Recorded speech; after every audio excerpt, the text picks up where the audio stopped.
เหมือนมีดาวประเสริฐกำเนิดมา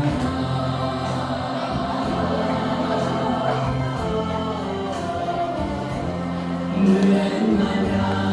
ทุ่มเทยาให้กายมุข ลงเลยยิ้มเป็นยิ้มงามเลยยิ้ม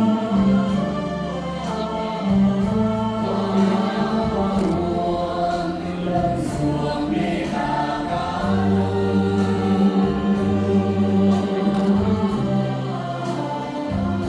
ณามีบุญคุณยิ่งใหญ่เหลือขนา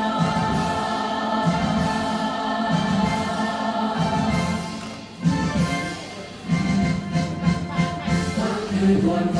ให้สว่างทั่วแผ่นดินลาวเหมือนเดือนและดาวเข้าปกครองทั่วท้องนภาสู่เด่นเหมือนดังสายน้ำสวยงามพาให้ผู้พา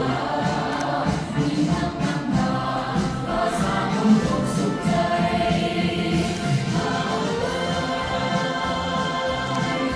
ภาษาทรงปฏิวัติน้องผู้เก่งกล้าอาจนักสร้างใจนำพาสายตาก้าวไป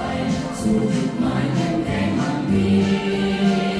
ยอมมีภาพสาดาวได้มีวันนี้ขอจดจำคุณงามความดีจงรักภักดีเกิดทูลพระเถิด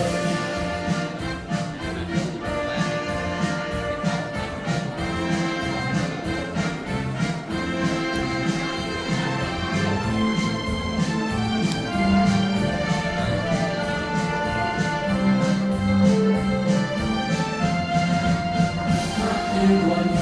ให้สว่างทั่วแผ่นดินลา